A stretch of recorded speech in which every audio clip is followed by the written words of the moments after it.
महावितरणने MERC कडे जी याचिका दाखल केलेली आहे त्याच्यामध्ये ही मागणी केलेली आहे की यापुढे औद्योगिक ग्राहकांना क्रॉस सबसिडी लागू होणार नाही.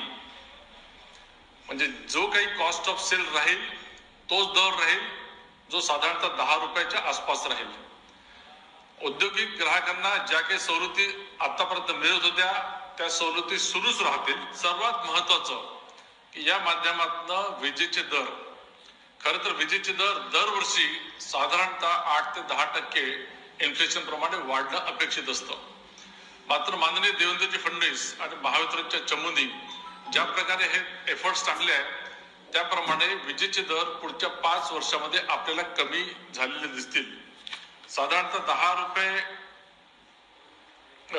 हा जो दर आहे हा 9.45 वरून हा 9 रुपये 14 पैसे असा कमी झालेला असेल.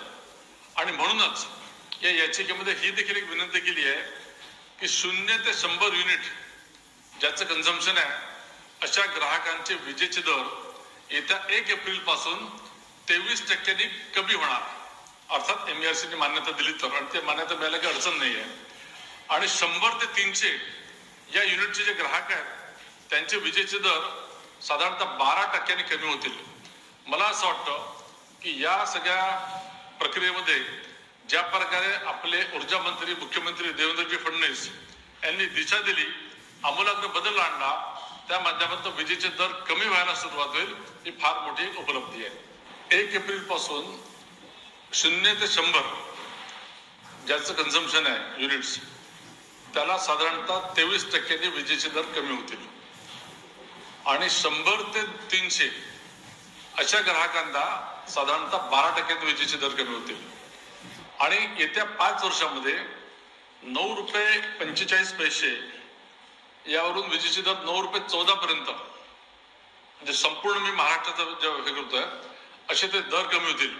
त्याचं एकमेव कारण म्हणजे आपण सोलर ऊर्जेला जास्तीत जास्त प्राधान्य देऊन 16,000 मेगावॉटची जी ऊर्जा निर्मिती होणार आहे त्याच्यामध्ये जवळजवळ 60,000 कोटीचे इन्व्हेस्टमेंट होणार आहे, 30,000 लोकांना रोजगार मिळणार आहे. ती वीज आज साधारणतः 3 ते 3 रुपये 20 पैशापर्यंत आपल्याला मिळते. आणि म्हणून हा असा आर्थिक जो लाभ ग्राहकांपर्यंत जाणार आहे.